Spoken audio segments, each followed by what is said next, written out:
सर्वप्रथम सर्वांना श्री स्वामी समर्थ.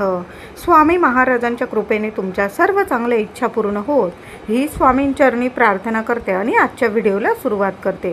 तर 1 नोव्हेंबर 2024 शुक्रवार रोजी लक्ष्मी पूजन आलेलं आहे. वर्षातलं सर्वात मोठा दिवस, वर्षातलं सर्वात मोठं लक्ष्मी पूजन आलेलं आहे. आणि बघा, सोन्यासारखा दिवस शुक्रवार आहे. माता लक्ष्मीचा अतिशय प्रिय दिवस आहे हा शुक्रवार. आपल्या कुलदेवीचा, माता लक्ष्मीचे आवडते हे 2 दिवस असतात, म्हणजे मंगळवार आणि शुक्रवार. बघा, मंगळवारी धनत्रयोदशी आली आणि शुक्रवारी लक्ष्मीपूजन, म्हणजे धनाच्या देवीचे आवडते दिवस. धनत्रयोदशी मंगळवारी आणि शुक्रवारी लक्ष्मीपूजन. दोन्हीही दिवस, दिवाळीचे हे दोन्ही दिवस खूप महत्त्वाचे आहे. महिलांनो, स्त्रियांनो, 5 अलंकार अंगावर घालून आपण जर लक्ष्मीपूजन केले, सर्व सुख सौभाग्य माता लक्ष्मी तुमच्या ओंजळीत पदरात टाकणार आहे. खूप सोन्यासारखा दिवस आहे. नक्की पूर्ण साज शृंगार करून आपल्याला देवी लक्ष्मीचं पूजन करायचं आहे. तर 1 नोव्हेंबर 2024ला लक्ष्मी पूजन आलेलं आहे. संपूर्ण दिवस हा शुभ आहे. जरी 31 ऑक्टोंबरला ही लक्ष्मी पूजनाची तिथी सुरू होणार आहे, तरी सूर्योदय बघणारी तिथीच ही संपूर्ण दिवस रात्र मानली जाते. म्हणून 1 नोव्हेंबरला ही तिथी मानली गेलेली आहे. आणि 1 नोव्हेंबरला संध्याकाळी 6:16 ही अमावस्या समाप्ती आहे. पण सूर्योदय बघितलेली ही तिथी संपूर्ण दिवस रात्र मानली जाणार आहे. म्हणून लक्ष्मीपूजन आपल्याला 1 नोव्हेंबर शुक्रवार रोजीच करायचं आहे. लक्ष्मीपूजनाच्या दिवशी महिलांनी संपूर्ण साज शृंगार करून लक्ष्मी मातेचे पूजन करायचे आहे. गणपती बाप्पा, लक्ष्मी माता, श्री हरी विष्णू, भगवान कुबेर, सर्व देवी देवता, आपली कुलदेवी माता, आपल्याला संपूर्ण देवांचं या दिवशी अगदी विधीपूर्वक आपल्याला पूजन करायचं आहे. षोडशोपचारे पूजन करायचं आहे. बऱ्याच लोकांनी असे व्हिडिओसुद्धा टाकलेले आहे की लक्ष्मी पूजनाच्या दिवशी देवी लक्ष्मीची आरती करू नका. असं करू नका महिलांनो. तुमचं लक्ष्मी पूजन तेव्हाच पूर्ण होणार जेव्हा आपण माता आधी गणपती बाप्पांची, माता लक्ष्मीची, श्री हरी विष्णूंची, आपल्या स्वामींची, अशा सर्व आपली कुलदेवीची सगळ्या आरत्या केल्याशिवाय आपलं लक्ष्मीपूजन पूर्ण होत नाही. तुम्ही लक्ष्मी मातेची, श्री गणेशाची 2 आरत्या केल्या तरीही चालेल, पण संपूर्ण कुटुंब एकत्र येऊन आपल्याला आपल्या या आरत्या करायच्या आहे. 2 आरत्या तरी या दिवशी झाल्याच पाहिजे. आपल्या मातेची, लक्ष्मी मातेची पूजा करणार आहोत. जेव्हा आपण आरती करतो तेव्हाच आपलं लक्ष्मीपूजन पूर्ण होत असतं. तुम्ही कितीही व्हिडिओ बघा की लक्ष्मीची आरती करू नका, नाहीतर लक्ष्मी काढता पाय घेईल घरातून. चुकीची गोष्ट आहे. नक्की आरती करा. षोडशोपचारे या दिवशी लक्ष्मी मातेची, श्री गणेशाची, विष्णूंची, भगवान कुबेरांची, या दिवशी आपल्या कुलदेवीची, संपूर्ण देवी देवतांची विधिवत पूजा करा. आणि शेवटी पूजा झाल्यानंतर आरती झालीच पाहिजे. आरतीशिवाय तुमची लक्ष्मीपूजनाची पूजा अपूर्ण आहे. आरती नक्की करायची आहे. त्याचबरोबर लक्ष्मीपूजनाच्या दिवशी महिलांनी, स्त्रियांनी संपूर्ण साज शृंगार करून लक्ष्मी मातेचे पूजन करायचे आहे. खूप शुभ आणि फलदायी ठरते. नक्की महिलांनो, जेवढे साज शृंगार आहे ना, नक्की परिधान करा. अंगावर अलंकार नक्की घाला. हातात हिरव्या बांगड्या नक्की घाला, किंवा तुमच्या साडीचा जो कलर असेल त्या साडीच्या रंगाच्या काचेच्या बांगड्यांना खूप महत्त्व असतं. म्हणजे दिवाळी, दसरा, वटपौर्णिमा, हरतालिका या शुभ तिथींना आपल्या महिलांच्या, विवाहित महिलांच्या हातात काचेच्या बांगड्या असणं खूप गरजेचं असतं. 2-2 जरी बांगड्या घातल्या ना तुम्ही तरीही चालेल, पण काचेच्या बांगड्या नक्की घाला. तुमची साडी ज्या कलरची असेल, लाल, पिवळी, हिरवी, नारंगी, त्या कलरच्या जरी तुम्ही काचेच्या बांगड्या घातल्या तरीही चालेल, पण 2-2 का होईना काचेच्या बांगड्या घालणं खूप गरजेचं आहे. त्याचबरोबर चुकूनसुद्धा लक्ष्मीपूजनात काळ्या रंगाची साडी किंवा काळ्या रंगाचे अलंकार अजिबात परिधान करू नका. मुली असतील त्यांनासुद्धा परिधान करू देऊ नका.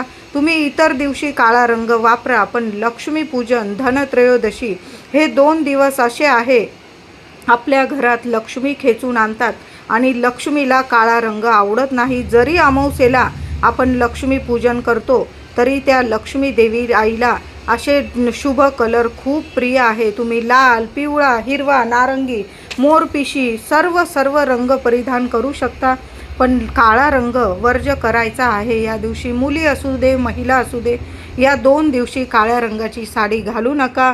आपल्याला हिरव्या रंगाची साडी घाला, लाल रंगाची, पिवळा, नारंगी, मोरपिशी बरेच असे कलर आहे, गुलाबी, तुम्हाला जो कलर आवडेल ना त्या रंगाची साडी, त्या रंगाचे दागिने घालून तुम्ही माता लक्ष्मीची पूजा अवश्य करा। फक्त काळा रंग या दिवशी घालू नका, बाकी तुम्ही दुसऱ्या दिवसापासून तुम्ही घालू शकता। गळ्यात मंगळसूत्र किंवा एखादा हार नक्की घाला महिलांनो। आपल्याकडं जो हार असेल ना तो नक्की घाला, मग तो सोन्याचा असू दे किंवा ट्रेडिशनल एखादा तुमच्याकडं जो असेल ना तो नक्की घालायचा आहे माता लक्ष्मीच्या पूजनात। कपाळी लाल टिकली, भांगात थोडं तरी कुंकू अवश्य लावा। हातावर मेहंदी काढता आली, लाल नेलपेंट लावता आली तर नक्की थोडासा साज शृंगार तुमच्यासाठी सुद्धा। आपण महिला दिवस रात्र आपण आपल्या घरासाठी करतच असतो कामं, काही संपत नाही, पण आदल्या रात्री किंवा त्या दिवशी थोडासा लक्ष्मीपूजनाच्या दिवशी नाही वेळ मिळाला, आदल्या दिवशी थोडा एक 10-15 मिनटं स्वतःसाठी काढा। हातावर थोडीशी मेहंदी काढा, थोडीशी लाल किंवा तुमच्या साडीवर जी मॅचिंग नेलपेंट असेल लावा। बघा तुम्हालाच किती आनंद मिळतो। माता लक्ष्मी तर आनंदी होईल, पण तुमचं मनसुद्धा आनंदी राहील।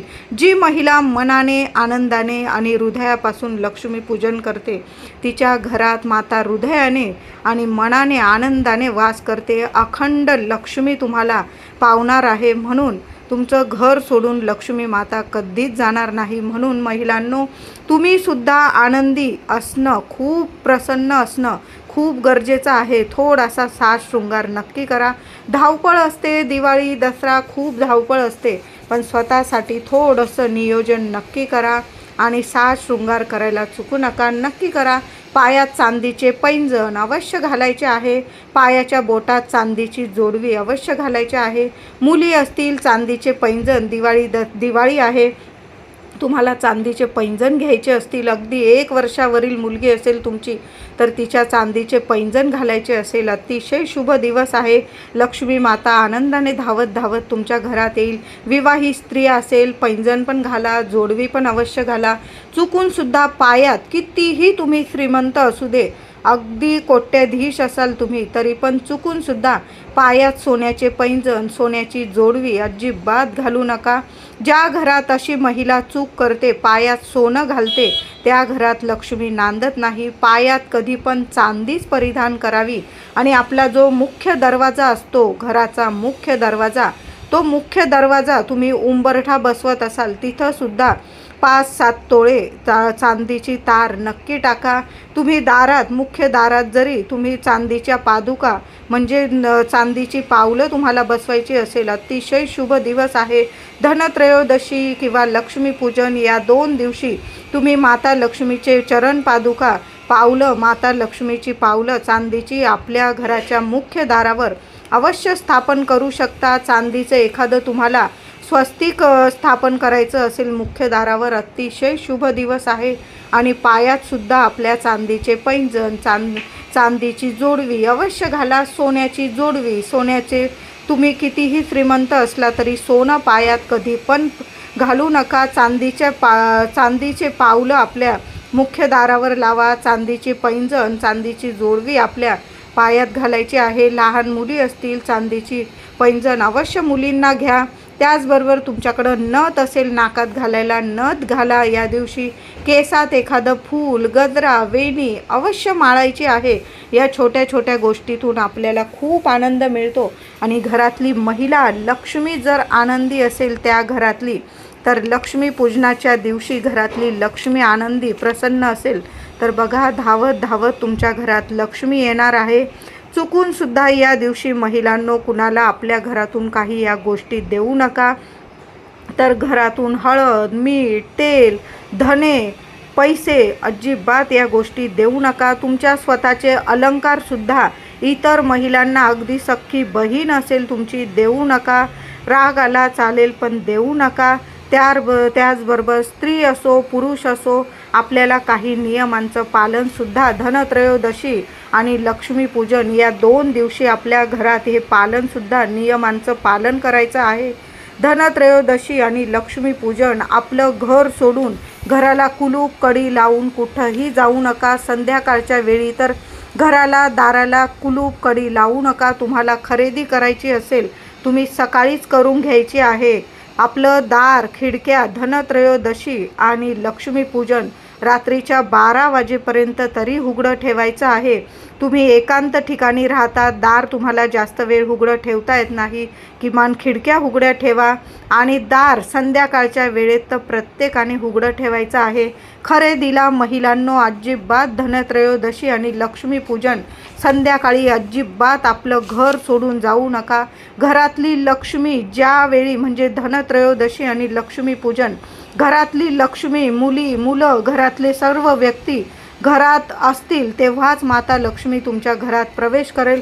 तुम्ही जर घराला कुलूप लावून कडी लावून बाहेर निघून गेला तर माता लक्ष्मी काढता पाय घेईल, तुमच्या घरात येणार नाही. म्हणून हा नियम तर पहिला आहे, नक्की पाळा. नक्की घराला कुलूप लावू नका. आपलं दार माता लक्ष्मीच्या स्वागतासाठी सजवून ठेवा, दिवे लावून ठेवा, रोषणाई करून ठेवा, दिव्यांचा उत्सव साजरा करा. या 2 दिवशी तरी अवश्य आपलं घर उजळून ठेवायचं आहे. माता लक्ष्मी धावत धावत आपल्या घरात आली पाहिजे आणि अखंड लक्ष्मी नांदली पाहिजे. घरात अलक्ष्मी नष्ट झाली पाहिजे. असे हे 2 दिवस आहे. म्हणून घराला कुलूप कडी लावू नका. घरातच थांबायचं आहे, तेव्हाच तुमच्या घरात लक्ष्मी स्थिर होईल. दुसरा नियम म्हणजे या दिवसात घरात चुकून सुद्धा महिला असो पुरुष असो कुणीच कुणाचा अपमान करू नका. लहान मुलं असेल मारझोड करू नका, शिवीगाळ करू नका. मद्यपान धूम्रपान अजिबात हे वर्ज्य आहे. मांसाहार वर्ज्य आहे. दिवाळीचे 5-6 दिवस आपल्या घरात मांसाहार करू नका, धूम्रपान करू नका, शिवीगाळ करू नका. वर्ज्य आहे या गोष्टी. नक्की सर्वांनी सर्वांचा मान ठेवा म्हणजे घरात शांतता राहील.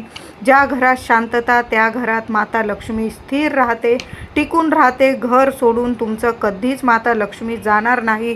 त्याचबरोबर या दिवसात आपल्याला कुणाचा अपमानसुद्धा करायचा नाही आहे.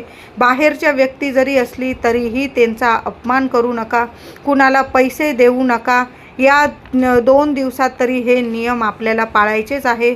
महिलांनो 2 दिवस आहे, तुम्ही घरात कामं करता आहे आणि संध्याकाळच्या वेळी तरी आपण स्वच्छ कपडे आंघोळ वगैरे करून स्वच्छ कपडे घालून आपल्याला माता लक्ष्मीची पूजा दीपदान करायचं आहे, दिवे लावायचे आहे. चुकूनसुद्धा महिलांनो दिवाळीच्या दिवसात फाटके गाऊन असतील, फाटके कपडे असतील, आतले कपडे फाटके असतील घालू नका. नवीनच घाला किंवा धुतलेले तरी अवश्य घालायचे आहे. ज्या घरातली लक्ष्मी अशी स्वच्छ असते त्या घरात माता लक्ष्मी नक्की टिकून राहते. आपण हे थोडेसे नियम महिला असो पुरुष असो, पुरुष दादांनीसुद्धा फाटके तुटके कपडे घालू नका. स्वच्छ कपडे घाला. धुतलेले असले तरीही चालेल. मी म्हणत नाही की अगदी कोरेच कपडे घाला, पण धुतलेले किमान धुतलेले स्वच्छ कपडे आपल्याला घालायचे आहे. महिलांनो 4 दिवस असू दे किंवा तुम्ही कुठं सुतकात गेलेले असतील, तुमच्या हातात बांगड्या असतील हिरव्या त्या काढून टाका. नवीन काचेच्या बांगड्या तुमच्या साडीच्या रंगाच्या तुम्ही नवीन बांगड्या घेऊन या आणि तुम्ही 4 दिवसात जे कपडे घातलेले असतील ते कपडे धनत्रयोदशी लक्ष्मीपूजन या 2 दिवशी तरी चुकूनसुद्धा असे कपडे घालू नका.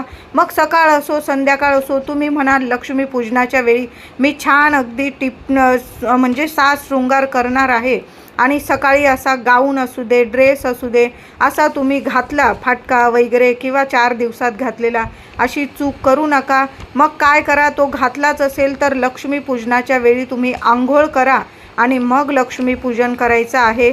मी म्हणेल लक्ष्मीपूजन असू दे धनत्रयोदशी असू दे हे दिवस असतात दिवाळीचे 4-5 दिवस, त्या दिवशी तरी आपल्याला स्वच्छ आणि धुतलेले कपडे घालायचे आहे.